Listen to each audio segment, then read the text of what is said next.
Sepertinya atau mungkin Wanda mau menyampaikan satu dua belah pesan, silakan.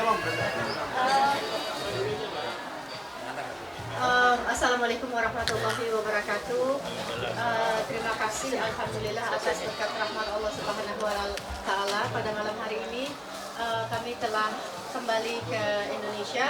Saya Wanda Hamidah dan Fatur, dua warga Indonesia yang ikut dalam Global Sumut Flotilla menuju Gaza. Terima kasih atas doa dan dukungan teman-teman jurnalis, teman-teman wartawan dan seluruh rakyat Indonesia yang tidak henti mengirimkan doa untuk tidak cuma keselamatan kami berdua, tapi juga keselamatan ke seluruh partisipasi dan juga tentunya keselamatan rakyat Palestina secara keseluruhan.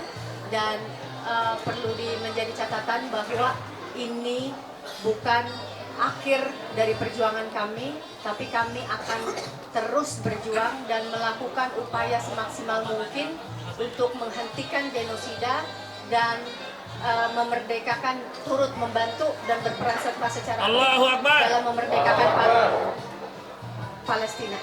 Fatur, ada yang ingin mau disampaikan? Saya Muhammad Fatur Rahman, relawan Working Group. Terima kasih kepada seluruh rakyat Indonesia yang bantu mendoakan dan mengawal kami sampai kami bisa kembali lagi ke tanah air tanpa kurang satu apapun. Dan terima kasih atas segala dukungannya melalui medsos-medsos kalian, melalui share-sharean kalian dan rekan-rekan media yang tidak henti menanyakan kabar dan pemberitaan tentang Global Sumut Flotilla. Namun perlu diingat, ini bukanlah satu hal yang berhenti sampai sini saja. Kita akan membuat gelombang berikutnya yang jauh lebih besar, yang jauh lebih kuat untuk bersama-sama kita mendobrak blokade yang masih dilakukan oleh Zionis Israel sampai saat ini.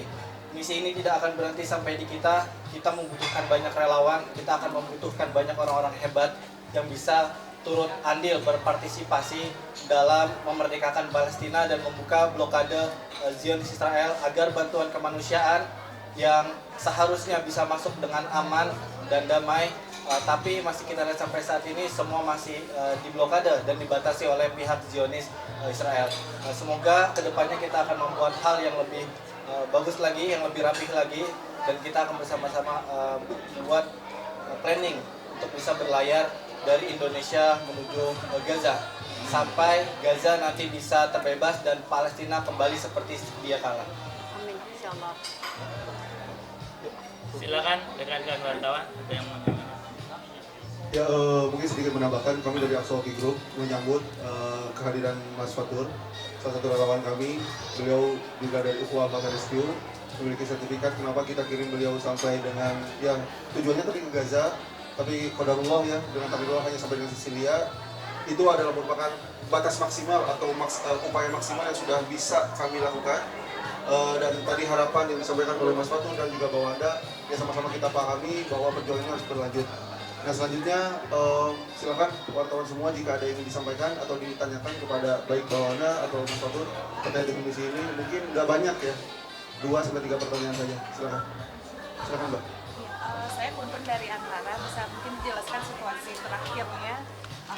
Itu bertanya Mbak dan Mas Rahmat, selamat datang kembali di Indonesia dengan selamat. Ibu bertanya, situasi terakhirnya itu di mana sampai mungkin bisa terbalik juga. Tadi kan disampaikan sama Mas Fatur bahwa akan kembali lagi Indonesia lalu untuk berusaha menembus. Evaluasi atau catatan yang dibawa dari perjalanan ini apa, dan supaya nanti blokadenya bisa menembus atau misalnya perjalanannya bisa lebih sebentar. Oke, aku bicara nanti Fatur tambahin kalau ada yang kurang ya. Baik, jadi teman-teman tahu bahwa pada tanggal 31 kami rombongan IGPC mendarat di Tunisia untuk kemudian berlayar.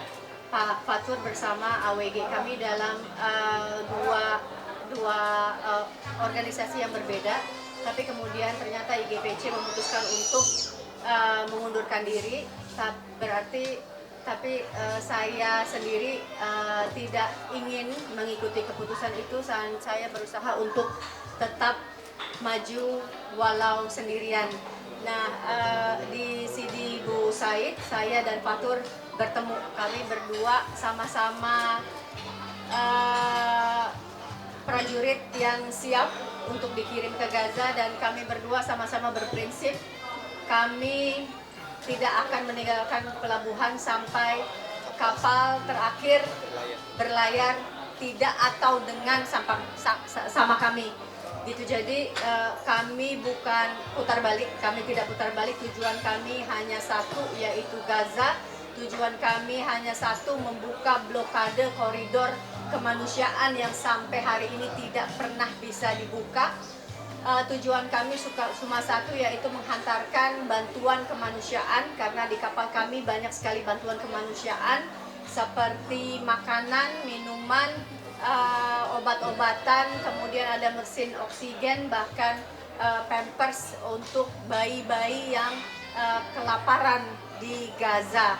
Ini upaya yang maksimal kami bisa lakukan. Dan dari Tunisia, Fatur ada di kapal Kamar yang berisi 6 orang, saya berada di kapal Kaisar yang berisi 12 orang, dan saya satu-satunya perempuan. Jadi kami ada di 2 kapal yang berbeda.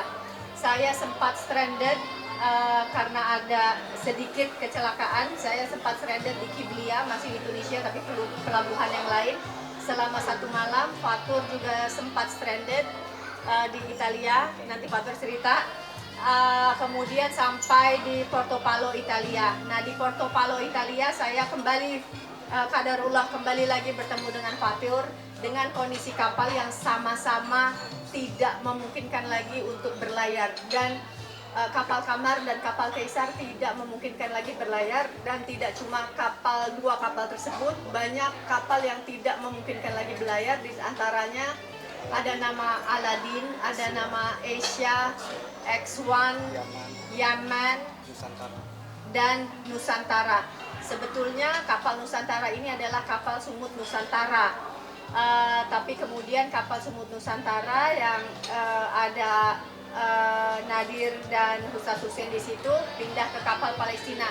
Kami berharap kapal yang bagus itu bisa ditempati oleh pasukan-pasukan yang berceceran dari kapal-kapal lain yang rusak, sehingga qadarullah lagi Allah menyatukan kami di dalam kapal Nusantara yang berisikan 13 orang dari 7 kewarganegaraan. Di antaranya ada saya dan Fatur dari Indonesia, kemudian ada dari Maroko, dari Algeria, dari Bahrain, dari Oman, dan dari Tunis. Sampai detik hari kepulangan saya, kami masih berkumpul di kapal Nusantara. Karena satu dan lain hal, karena nggak ada kapal lagi, ini udah kapal terakhir yang menuju Gaza, kapal yang lain sudah tidak ada lagi yang menuju Gaza. Karena satu dan lain hal, kapal ini tidak diizinkan untuk berlayar, karena mungkin khawatir bahwa kami akan sendirian berlayar. Entah qadarullah tidak diizinkan, sehingga kami menelan kekecewaan yang pahit, yang luar biasa, dan kami terus menunggu setiap hari, detik demi hari. Kami tidak pulang dari Sisilia, tetap menunggu dan berharap sampai ke Gaza. Qadarullah, teman-teman yang lain sudah berada di perairan Gaza, dan patut diingat ini adalah misi kemanusiaan yang dijamin oleh peraturan internasional, dijamin oleh hukum internasional, yaitu Konvensi Jenewa. Dan ICJ atau Mahkamah Internasional sudah memutuskan bahwa Israel telah melakukan genosida, dan untuk menangkap Netanyahu dimanapun Netanyahu berada. Gitu. Jadi yang kami lakukan adalah legal, yang kami lakukan adalah dilindungi oleh undang-undang dan peraturan internasional. Tapi pada kenyataannya 500 partisipan, teman-teman kami yang sama-sama berangkat dari Italia, Spanyol, dan Tunisia saat ini, seperti teman-teman tahu, telah ditangkap. Beberapa dideportasi kembali ke negara masing-masing, dan beberapa masih bertahan karena teknis ditahan itu, kalau kamu nggak menangani surat deportasi, kamu akan dikirim pulang kembali kamu. Tapi kalau kamu tidak mau menandatangani surat deportasi, kamu akan ditahan di penjara Israel. Terus terang, saya dan Fatur, kami sudah menghibahkan diri kami sudah menghibahkan nyawa kami. Kami berharap kami bisa membuka blokade, kami berharap kami bisa menurunkan bantuan kemanusiaan dengan segala resikonya, walau harus ditangkap, walau harus dideportasi, walau harus ditahan di dalam penjara Israel. Jadi bukan kami putar balik, tapi kami bertahan di Sisilia dengan harapan ada kapal. Tapi ternyata tidak ada kapal, tapi kami tetap bertahan untuk memantau teman-teman kami semua yang diintercept secara ilegal oleh Zionis Israel. Gitu. Yang melakukan tindakan ilegal adalah Zionis Israel, karena intersepsi itu, penyergapan itu, penculikan itu tidak dibenarkan oleh peraturan internasional yang ada di dunia. Tidak boleh ada bantuan kemanusiaan apapun yang boleh diintercept atau digagalkan, dan itu adalah melanggar peraturan undang-undang. Dan kembali lagi, perjuangan kami sungguh amat sangat berat. 2 minggu di pelabuhan Tunisia mencari kapal untuk membawa kami ke Gaza, 2 minggu di Sisilia mencari kapal untuk membawa kami ke Gaza, sampai sejujurnya saya merasa bahwa seharusnya hari ini kami ada di penjara Israel, di penjara ilegal